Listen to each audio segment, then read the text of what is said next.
We're going to talk spiders and snakes with one of our favorite guests, Rebecca Fyffe, Landmark Pest Management. Let's talk bugs. Yes. So, Rebecca Fyffe, you teach us how to take care of pests, Landmark Pest Management. Nobody better than you guys. Thank you. But now that the weather's cold, all those little creepy crawlers are trying to get inside, right? They definitely are. So, you're here to tell us the good bugs and what bugs do that are good, and we shouldn't just insist on wiping them all out? That's right. My favorite insect that I want to talk about is the bald-faced hornet. You know, those, they look like it's a spicy piñata, basically, but don't hit it with a stick. Right. The big gray paper mache balls that are in trees. Yeah. And people call us like crazy in the fall saying, this nest just appeared. It wasn't here a week ago. Well, it's so big that clearly it was building all season, but you don't notice it until the leaves fall from the trees. So this is the week we're getting all the giant bald-faced hornet nest I didn't even phone know calls. that was the name. The bald-faced. Are they liars? They probably are. I was going to say that, but then I'm like, not going to happen. But what good do they do for the ecosystem? They a large nest can eat about a pound of mosquitoes in a night. So they're super important to our well-being. And when their nests are more than 15 feet high in a tree, we don't really need to do anything about them because they're not defensive for a distance greater than 15 feet. So if it's 30 feet up in the tree in your yard, just enjoy looking at it. There's nothing that you need to do about it. They're wonderful for the environment. And but aren't they going to breed and then come back as bad hornets in the spring? No, I'm petrified of bees. That's why I ask. Well, they don't reuse their nests. So the one that you see in the tree this fall will just be dead paper, and it'll take a few years for that to break up and fall down over the next few years. They don't reuse them. They build a fresh one every year. And the queen And eventually does... the tree will be gentrified. The queen does overwinter in cracks and crevices, so she's going to live for another season, but the workers, most of the population dies off every year. So when you have a customer client and you try to tell them the hornet's okay, leave them alone, what do they tell you? If they're high enough up, I can generally convince them to leave them alone. And, you know, it's not so much that it would be an environmental problem to take them down at this time of the year. They're going to die anyway. It's really more of an economic issue for our callers, letting them know you don't really need to go to the expense of having a 30-foot high nest removed. It's going to die. It's not going to be reused next year. Does the queen bee, John, it's not Beyonce, don't say anything. Does the queen bee die? Or does she live through the winter? So she lives through the winter. She's going to overwinter in a crack or crevice, and she'll Florida. emerge in the spring. No, not in Florida. Yeah, she goes to Florida. She leaves everybody behind in the cold. All right, give me another bug you like. Well, I really like box elder bugs. What? Yeah. What? So, I had you up until this point. So they're really important food sources for all kinds of birds and wildlife, and they're really harmless to people, and they get in your house because they're dumb. So they overwinter behind peeling bark on trees, and they mistake your house for a tree. So the best way... They are dumb. Yeah, they're dumb. So once they're inside, they can't feed in your home. They can't breed in your home. They're just kind of bumbling around lost. And the best way to deal with them is preventatively to have a really good painter caulk and seal around all of your doors and windows every few years because, you know, in the winter here with, you know, contracting and expanding with temperature changes, those sealants break down over time and lose their contact and let those box elder bugs in. So having the home resealed with sealants around doors and windows and especially under the eaves is the best way to keep them out. Once those dummies are in your house, sucking them up with the vacuum is the best way to keep them out. We get a lot of phone calls where people will say, can you do a bug bomb? Can you spray, you know, they're on my dining room ceiling. Can you spray my ceiling? There's nothing that you need to spray inside of your home for box elder bugs. Vacuum them up and prevent them from getting in with sealants. I've seen some of those already. Well, we live in West Dundee, and we have southern exposure on the back of the house, and it's ridiculous. They like to hang out there where it gets oh my warm. God. Yeah. But this is inside the house. I have sprayed them, but I have sprayed them with Dawn and water. And Why, you they're want 'em all clean? dead. I want them clean. I want them to survive from the oil spill. Right. But that's what I sprayed them with: some Dawn and some water. Where did you get the idea for Dawn and water? I got it from the internet, and they They were no longer with us. And then I vacuumed them up. That's great. Oh, I thought you liked them. Well, But she doesn't, she's not saying live with them in your home. Oh, okay, Right, okay. right. Like you can kill them if there's a bunch of them. Well, then that's what we did. And supposedly that Dawn in the water, it covers them and then they can't breathe.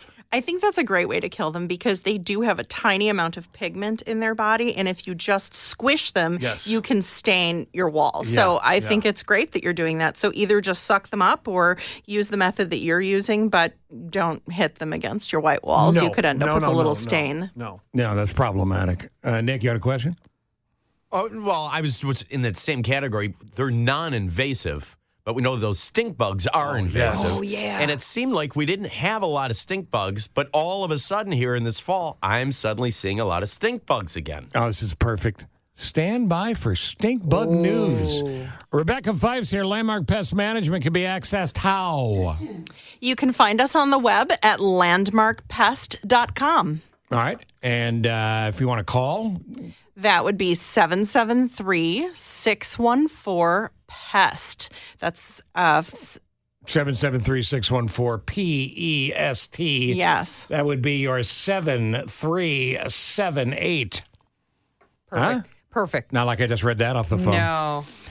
All right, so Rebecca, Nick, your question is stink bugs. Well, so I remember last year it seemed like a big deal. They were all over the place. This year, not so much, but I'm guessing kind of maybe like because of the box elders where they want to go where the warmth is. Is that why I'm seeing all of a sudden a bunch of them where this whole year it was like, they're really not here anymore?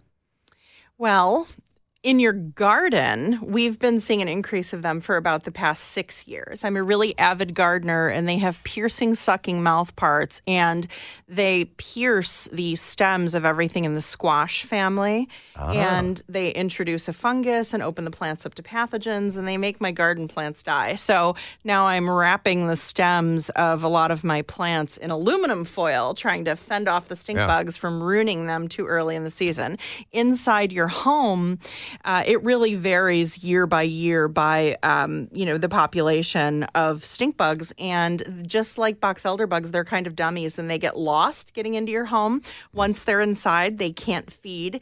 They can't breed. Suck them up with the vacuum. And again, the best way to keep stink bugs out is to refresh all of those sealants around doors, windows, and under the eaves. We do have a product that we can apply to the outside of a home that's a repellent product that helps to dissuade them. But both stink bugs and box elder bugs, even if you apply a repellent, really high-grade insecticide to the outside of your home, it's not going to entirely prevent them. The sealants are really the more important issue. All right. Good. When they're in, I mean, when they're doing that, do they last until next spring, or they just die off in my house? So desiccating or drying out is sort of their kryptonite. So it depends on humidity levels, really determine how long they live. And, if someone has pets or a home with children, all of the professional grade products are approved for use in homes with children and pets. The professional grade products are better than the products that you can buy over the counter. Things that are purchased over the counter tend to have VOCs. They tend to off gas. They can be greasy. They can damage wall formulations, wall finishes, whereas professional grade products are generally micro encapsulated, non-staining, non-greasy, no VOCs, no off gassing. So it's much better to, if you are going to apply something, to have it done by a professional. Okay. What else is out there this time of year that's problematic that you're getting the definite calls on? I mean, we're getting mice trying to get inside? We're getting mice inside like crazy. And, people call us terrified if they have a squirrel because it's big. But if it's a mouse, they say, oh, maybe not a big deal. I would rather have squirrels in my house than mice, personally. Oh, yeah.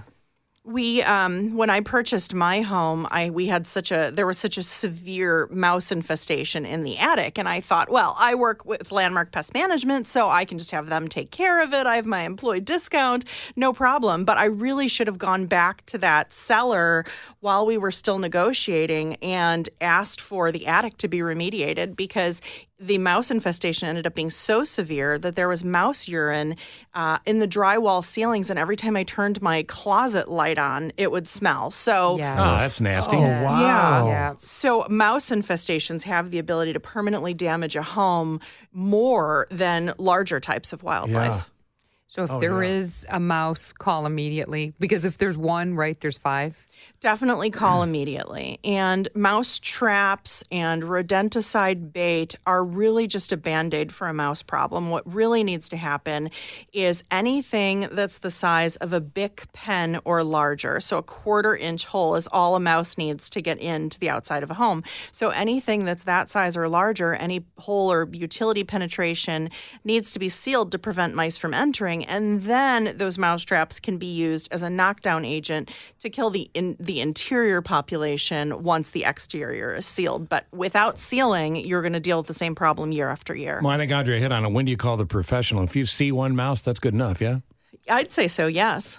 So, Don't wait. do they still sell the Renaissance Festival mouse traps with the bar that snaps their neck? Though I don't think those work, but Those the work. humane ones, where you put the peanut butter inside.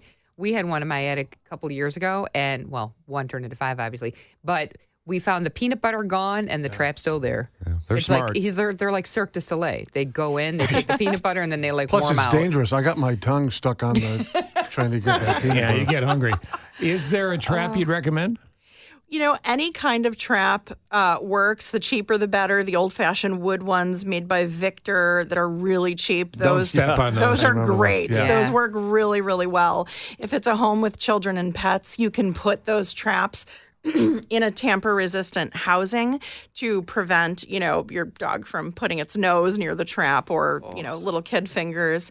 But there's no mouse trap that's going to trap as quickly as mice breed. So again, sealing up is key, and then using the traps to trap the population. Why are they so that's horny? stuck. Can we stop playing Luther Vandross music for him or something? I mean, what's going on there? I don't know why they are, because no human woman could relate to the female mouse that wants to copulate 18 hours after giving birth. What a tramp. Yeah. Well, let's just say outrageous. I know what I'm coming back as. People are turning this on saying, where is she? Yeah. Who is she? And so you see male mice just going, Yeah. I'm only one mouse. Give me a minute.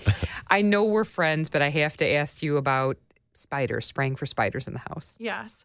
So spiders really annoy people, especially between the window and the screen where they can't easily knock the nest down. There are repellent products that are invisible, non-streaking, non-staining, no odor that can be applied between the window and the screen that can prevent spiders from being able to form their nests there. However, spiders don't drag their bodies like a lot of other pests do. They walk up on their toe tips, and as a result, they're slightly less susceptible to pesticides than other types of, they're arachnids, but other types of insects. And because of this, one of the most important ways to rid your home of spiders is to squish them. So if you are in the basement or around the house and you see a spider in a web and you can easily knock it down with a broom and squish it, it's a really great thing to do, especially if you're in the basement and you see that they have an egg sac. That's your future spiders. So take the opportunity to vacuum that up, to squish that, and you'll notice a really huge difference if you just rid your house of the spiders that you see in nests. Yeah. I know they're good and they eat other bugs, but in the wintertime. What do we miss? Give us something you want to get in before we run out of time. Well, woodchucks are really interesting. That's a pest that's not bothering people this time of year. We stopped getting woodchuck calls because they're entering hibernation. In the Chicago region, they hibernate from about November 1st until about February 28th. And the interesting thing about them is, they are the subject of the holiday Groundhog Day, which takes place on February 2nd. And people actually take bets on whether or not the groundhog will, stay out of its hole or will re-enter its hole, which, leads to the myth of how long winter will continue. And if you're a betting man, it depends on what part of the country you live in. So in South Carolina and southern areas, they hibernate 68% less time than they do in Chicago and Maine and northeastern colder regions. So if you're in the South, you want to bet on the groundhog not going back into its hole on Groundhog Day. And if Look you're at this. Look at this. Wait, she's DraftKings prognosticating. inside information. Yep. And in Chicago, they generally hibernate all the way to February 28th, so your odds should be on it re-entering its hole. So now you're ready for Groundhog Day. Oh, yeah. And FanDuel. I'm ready. What do we get you for, like, what's a gift you get you being the titan of all things pest control? I try to wear a real bug or something pest-related every day. So I have a huge collection of insect jewelry made by all different artists, and I especially love butterflies that are collected sustainably from butterfly gardens, where the ones that, die naturally because they have a limited lifespan, they provide them to local artisans, and then it raises funds for those green jobs for people in rural areas. So again, to review, because there will be a test, we're trying not to kill all the box elders. Plug your holes up, literally and figuratively, and take care of that. And if they're in your house, vacuum them up. Don't freak out. Mm-hmm. And leave the ball, what are they called, the hornets? Bald-faced hornets. The bald-faced hornets, leave them alone. Generally speaking, if you don't want to measure to make sure they're 30 feet high, call Landmark Pest Management. Yeah. And the products you use are safe for babies and dogs. That's the best. You do a good job. You know that. Thank you. You do too. No, we're just here goofing around. But thank you. Thank you for the education as always. Thanks for having me. Landmark Pest Management. Google it up if you're driving and make sure you use them. They're great.